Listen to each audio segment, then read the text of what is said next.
Hey, this is Matt once again. We're about to another video, and this is a paid request from Masi. Thank you so much for that. For those interested in requesting any type of videos, feel free to send it either directly to my PayPal or join my Patreon. Both links are down below in the info box. And this is for the First Omen. Came out this year, and I guess if I start off, I am not an Omen guy. I've seen the 4 Omen films and the remake.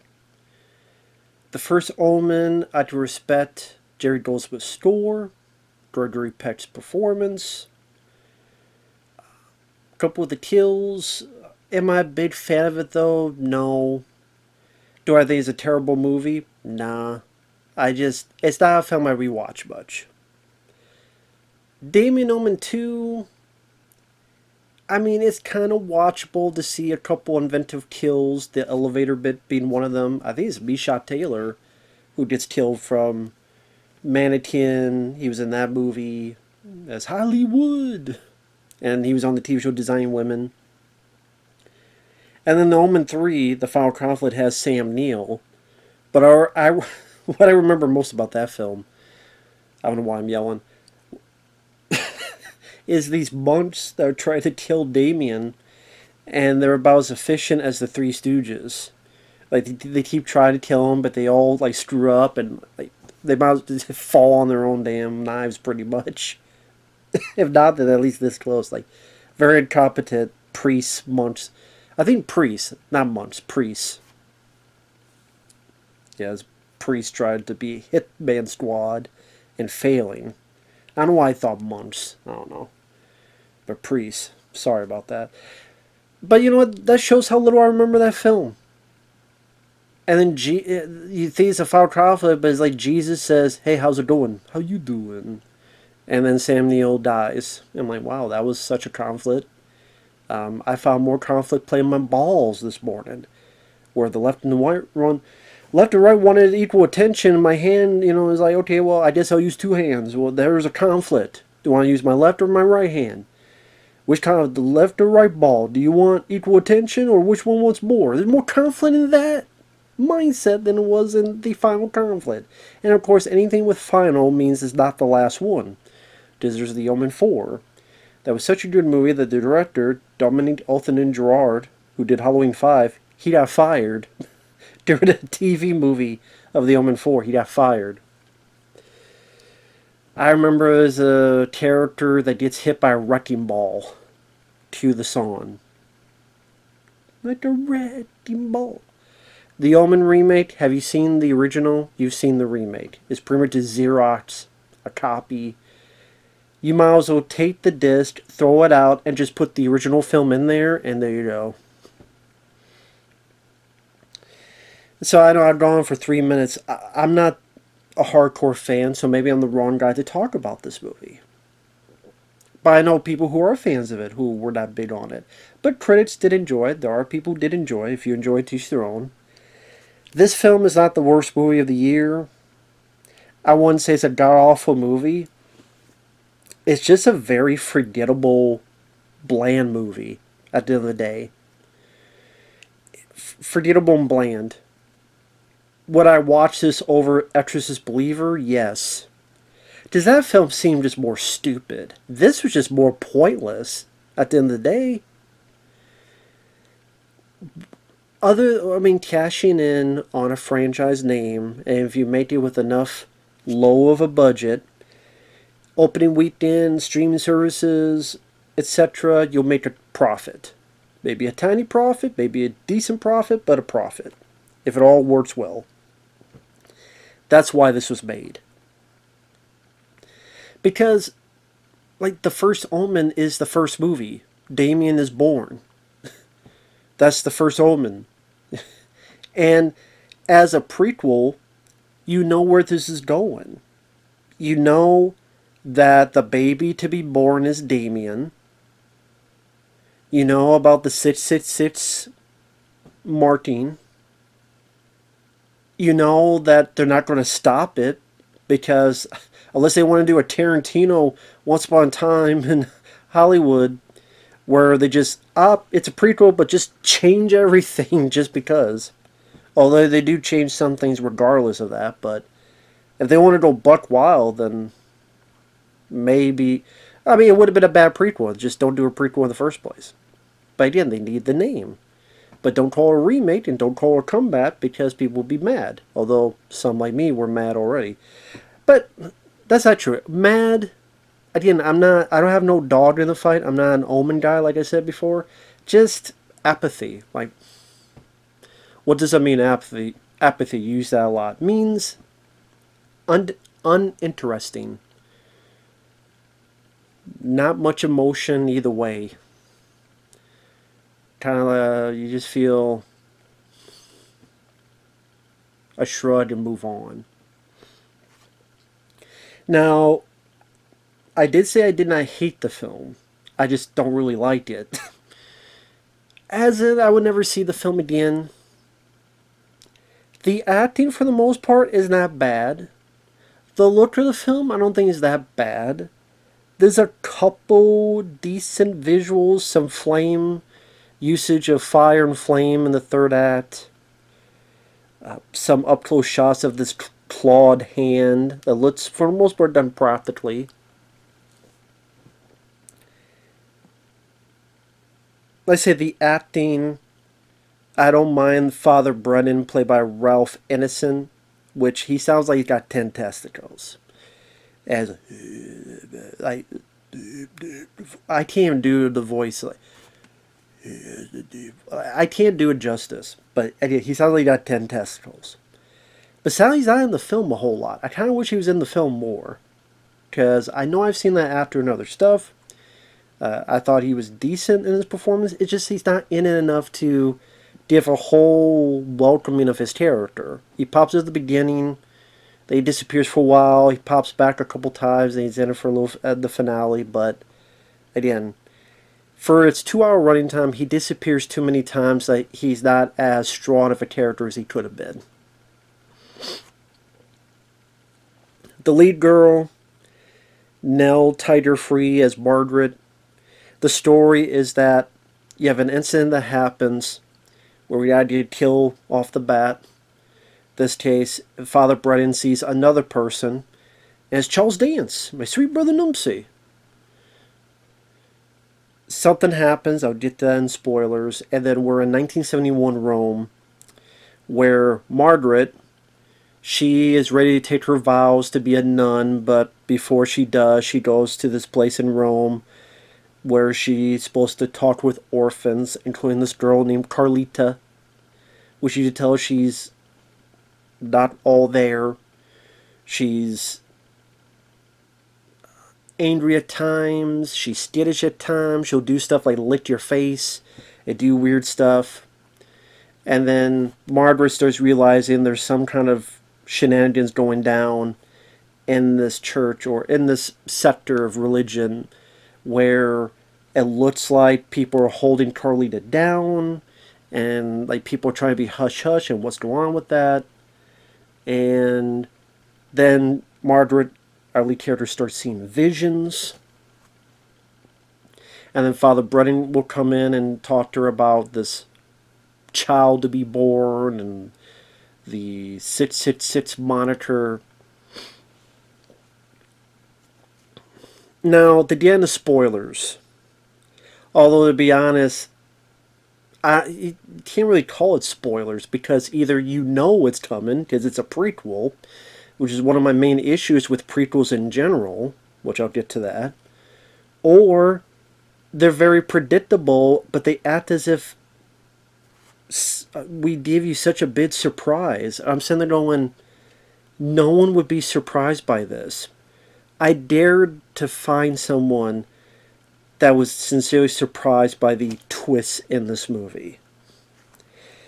The scares at times are cheap, kind of like lame, lackluster versions of scares that maybe you would see attempted in The Conjuring or other stuff. It was done much better in those movies. There's someone in the dark, and then you turn, it's a nun, and they make like this weird sound. Would have been great if they said, "Wee!" wee, but they don't do that. But might as well. It would have been as scary. Or there's a riot and she's freaking out because while outsiders, she's she's just screaming. For her, she sees this demon grabbing her and arms and hands on her face and stuff. But it goes at a very slow pace. I mean, at the end, it's 2 hours long and it drags at times. It really does. Because you're waiting for this to kick into some type of gear, and of course it's not going to be an action film. Of course it's not going to be a tour de force gore movie. But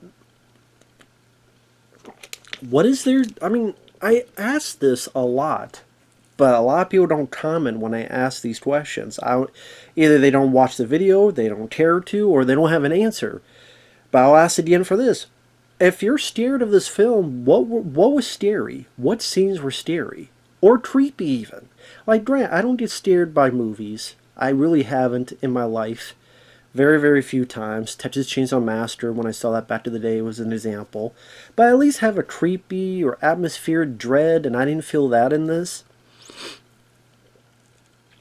And if any somewhat attempts is stuff you've seen a dozen times, not just in Omen films and the rip-offs, Exorcist films and the rip-offs, but various other flicks.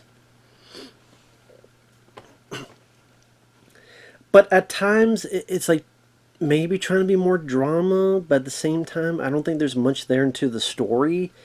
That, like I said, baits you go other than money. Take business and money out of it. What was the purpose of making this prequel? What does it tell of the story? What does it tell of the lore? In fact, from what I understand, it changes the lore. Now, it is in the same universe, because at the end of the film, there's a picture of Gregory Peck. So it is supposed to go into the first Omen film, from the 70s, directed by Richard Donner, may he rest in peace. But they changed stuff. So I'm like, okay, then why make a prequel in the first place if you just want to change everything? Just do your own movie then.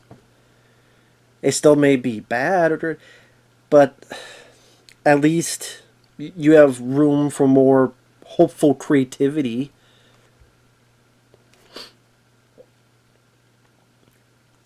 And again, the spoilers I talked about at the beginning of the film, Charles Dance. This is a decent looking shot. I thought it was, Father Brennan, Ralph Ineson's character, is talking with Charles Dance. Dance is leaving and he doesn't want to talk about something. He's hiding something. We see some glass explode, and this slow-mo of the glass falling down is a decent-looking shot. Boom, his Charles Dance. And I figured something happened. And lo and behold, yep, as I guessed it, turns, Father Brennan is shot. We see it. And the back of Charles Dance's head is cleaved like this. Like imagine this. Imagine this is your brain. This is your brain on this movie. Any question? But imagine like cleaved open, and you see a bit of the brain, and of course, yes, these movies are not realistic. They're not meant to be realistic. But you're sitting there going, would this really happen? As in, like, you would still. Well, I mean, there are people that have suffered head injuries and they're still alive, but it looked more ridiculous than creepy or scary. It just made me go like that. Almost like Alien Resurrection. I said almost, when the Danadea picked the little thing out of his brain when the xenomorph got him. That's the thing. I didn't think that was scary or creepy. It almost made me laugh. Like, that looked like something that would be in, like, from Peter Jackson's Bad Taste. Which actually, I think he played a character, Peter Jackson, where a piece of his head was, he had to keep it shut. And that's what it is. Okay, and it looked like some, maybe digital? I mean, to be honest, I was more kind of trying not to laugh, to pay attention to the effect. And then we cut to Rome, 1971. Nell Tiger free as Margaret. gets to Rome. Like I said, she's at the orphanage, ready for her vows. That she hasn't done it yet. Meets with the kids there. Meets with the orphan Carlita. We're trying to establish these characters. Margaret trying to befriend Carlita, and that hopeful friendship, I guess you would say, is one of the stronger parts of the film, because I thought that they tried the best they could with what little they were given. It wasn't enough to save the movie for me, but at least, okay, that's a little bit more noteworthy compared to anything I saw in Exorcist Believer. So maybe I'll give that a little bit. But again, it's entirely predictable, especially very early on. She's ready to be a nun, but she also goes to the disco and parties with a guy. She passes out. She wakes up. I'm like, okay, someone poontained her, boomeranged inside her snatch. Boomeranged the seed in her snatch. Because, I mean, you think of clubs and the disco, you think, I mean, I know this is 1971, but you think of movies today, and yep, she got drugged, or she got roofied, or something else happened. And I guarantee you there's not one person who doesn't guess, oh yeah, she's going to give birth to Damien. Oh, they have an obvious red herring that's Carlita. Must be Carlita. And then, okay, at one point she sees 666 in the girl's mouth, but I'm sitting there going, no, this is still red herring. Because you have all this stuff with why is our lead character passing out? Why is our lead character having visions? Why is our lead character seeing all these weird things? There's obviously a reason, and then lo and behold. So, and then again, at the end, they make it like this big reveal. I'm sitting there going, reveal to who? The writers? I guess only they would be in shock and awe about it, because nobody in the audience was. And then it'll either go to ripping off the original film. They literally redo the scene, which is fine because this is a prequel. So it's all for you. Woman hangs herself, as she says, is all for you. Only, well, we can't have the exact same Xerox, so she's on fire. Okay.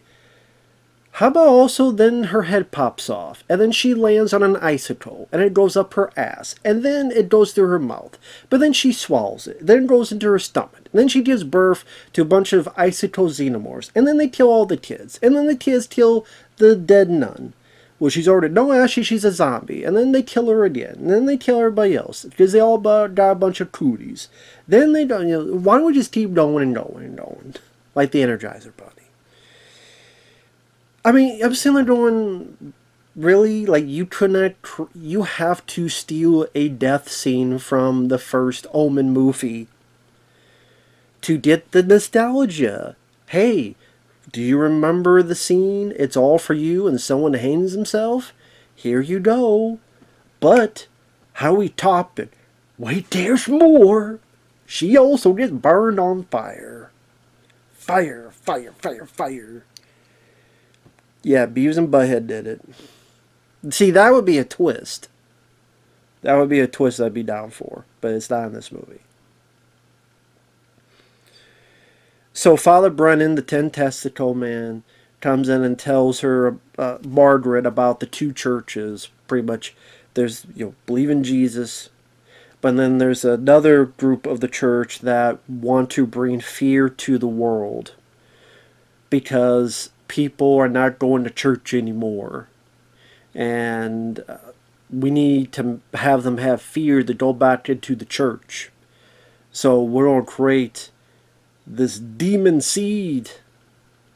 The anti-Jesus, Damien, as it turns out. I'm suddenly going, that's a really stupid decision. How we get people back into the church? But I mean, no, it's a stupid idea. Come on, it's just stupid.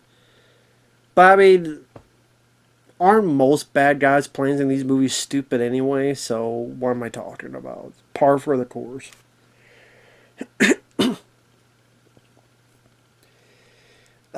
At one point, she goes on a field trip and there's a riot, and then that's where she sees demons on her face, but other people, they don't see anything. And all that I'm talking about probably takes an hour or maybe a little less to get into. It just feels like it drags. It feels like the director thinks she's William Friedkin or someone else, and that every shot matters and every establishing shot matters, and is going to really stretch things out and will somehow increase tension, but all it did was increase boredom to me. Again, cinematography, again, some of the acting, but even like you either got cheap steers or mundane attempts at steers. And what are people actually supposed to get out of this? Even after watching films like The Conjuring or Insidious or various other films that come out.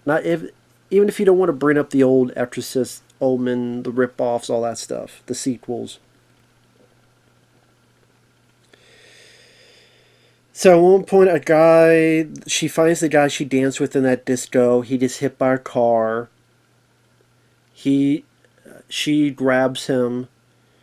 And then without realizing it, I guess, the car hits him and he's trapped in a wall.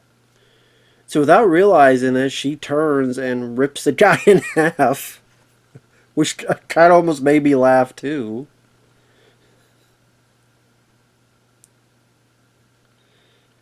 Well, I guess she had the top half, so I guess she didn't get the good half. You know, you know. You got the wrong half. Well, it's trapped by the car, so that's probably gone. So that top half won't do any good. But it's to have a bit of gore in there. Again, I don't think the actress did a bad job. I think for what she was given, script-wise, she did what she could. The show emotion or grief or sometimes a little hysteria. I wouldn't say it's a great performance, but I think it was decent of a performance.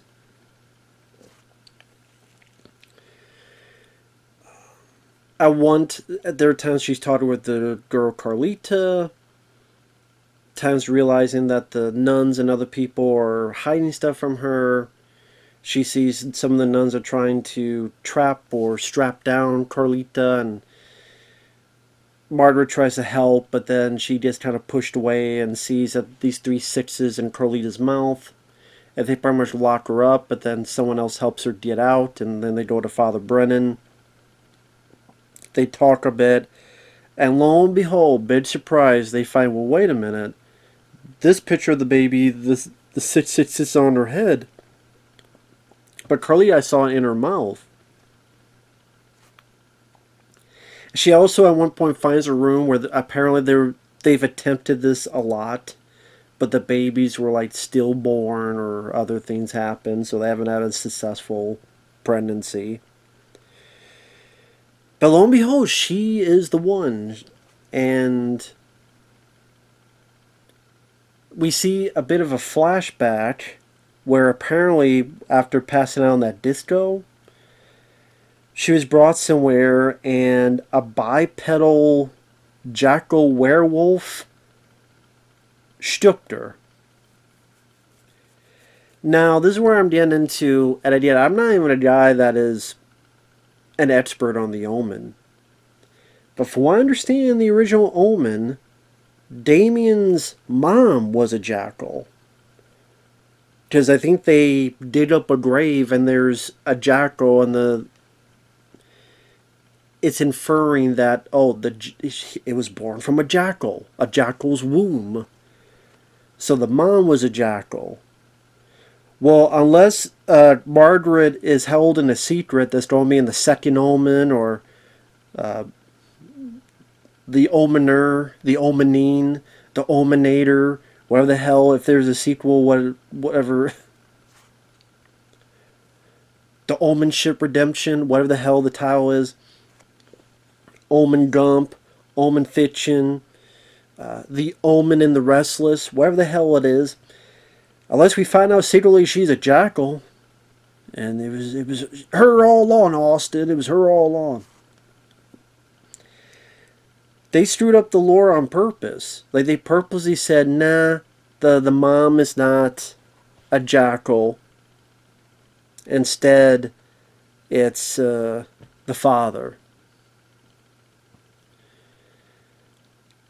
I guess because, well, we gotta have a prequel and we gotta have, star a woman. I mean, I don't know why else you would change it. Then why do that's what I'm talking about. Why do a prequel in the first place if you're not even going to follow the story? So you can't say, well, they're doing a prequel to enrich the lore, but you change the lore. And again, I'm not even the diehard fan of it, but I'm saying if the idea of a prequel is to enrich the lore, but you outright change the lore, then what the hell? Your point is counterintuitive, ain't it?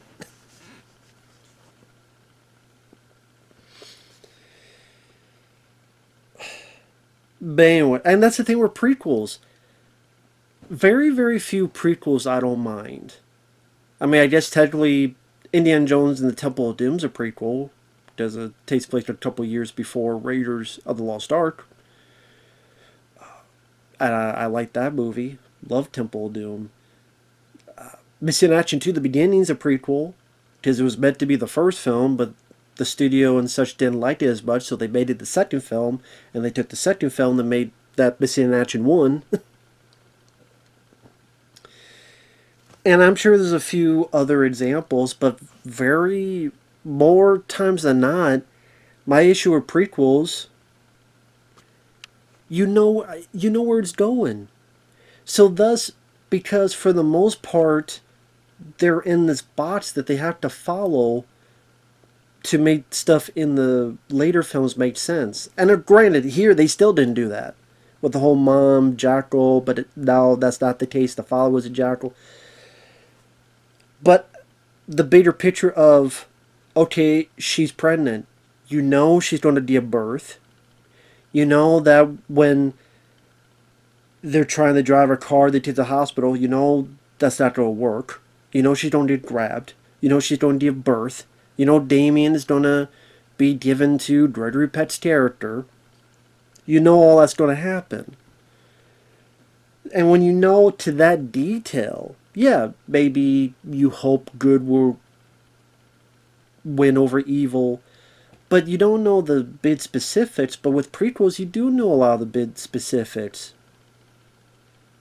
It's like, okay, you've seen the ending and aftermath.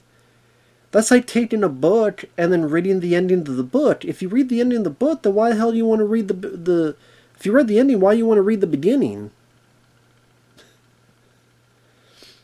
As like you want to read the book because then from the beginning, because you get into it, you get sucked in, and then you're, oh, I wonder how this is going to end, and you get pulled in, and here it's like you already know how it ends. So how do you get pulled into the story when you already know how it ends? With Sam Neill getting pumped out by Ghost, Jesus, or where the hell he was.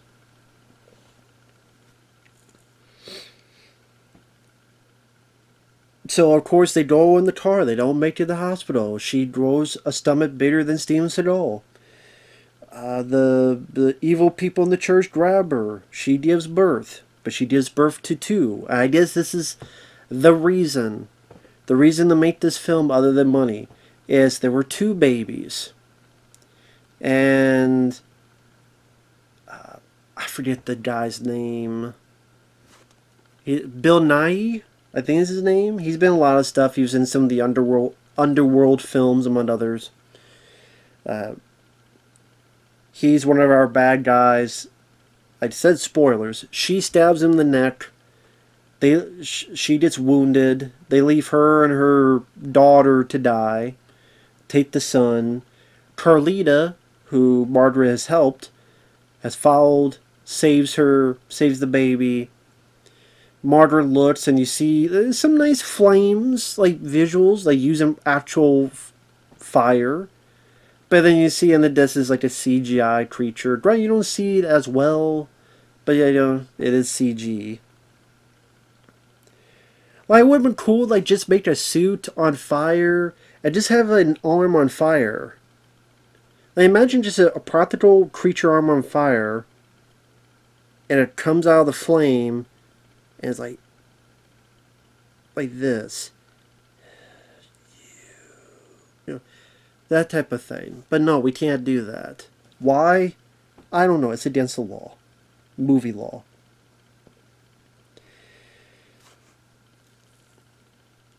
So it goes to the baby's going to be given. Now, they say Gregory Peck is an ambassador. Was he an ambassador at that point? I thought he was just a diplomat. And then it's like 5 or so years later, and then he's an ambassador. If what I remember, he was a diplomat at that point, not an ambassador. He will become an ambassador, but he's not ambassador yet. But I guess I'm looking into the plot more than the writers. It's years later. The Margaret, her daughter, and Carlita are hidden in the middle of nowhere. Father Brennan says they're coming for you. She has a shotgun.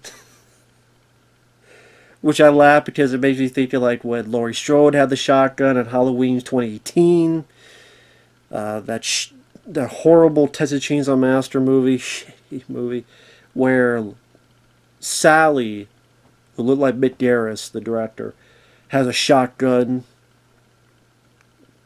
Now this girl has a shotgun. What, are they going to make a sequel? It'll be like she's going to be trained in the arts of kicking ass for the Lord. And she'll be John Wick style, killing cultists, protect her baby. Is that what it's going to be?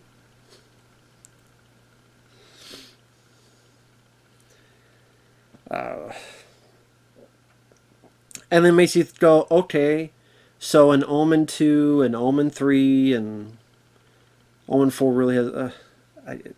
whatever. This person is never referenced ever, ever, ever in any of those. Okay. Does they don't exist? Only the first one exists. Well, how about this film not exist? That's why it just... I don't know how it did at the box office. But, yeah, the movie just comes off as very mundane, pedestrian, routine, by the numbers, and forgettable. I'm sitting there going, I'm not mad at the movie. I don't think it's a horribly made film. It's just pointless. It's a pointless film. It wasn't scary, it wasn't creepy, it wasn't exciting. I think the pacing could have been improved. There's not much, I thought there wasn't much sense of dread or atmosphere. There's really no bit, I guess the twist is that there were two babies. Great. Great. Is her Leia while he's Luke? Luke Skywalker's evil. Yeah, Damon, yeah. Anyway, blow up the Death Star. If people like the film, that's fine. This review's going on for too long as is. It's not for me. It wasn't for me. Thought it was just a very bland, kind of boring, lame film. That made me as bad as Abigail or films like Madam Web or Ghostbusters Frozen Empire. But just kind of like, this is forgettable, man. This is like a, I don't know, maybe a 2 out of 5 star movie. Don't mind the actors. Father Brennan, I think that character should have been in it more. I think it could have been more tightly paced. I think have some more genuine fear quotient, atmosphere, potential scares, anything of the sort. Some nice twist that could be genuinely intriguing. But I didn't find any of that in this. And then again, as a prequel, it doesn't work because it changes stuff in the for the original. So fans, I would think, would be upset by that. But I don't know. With that said, thanks for watching. Take care, and we'll see you guys later. Ciao for now.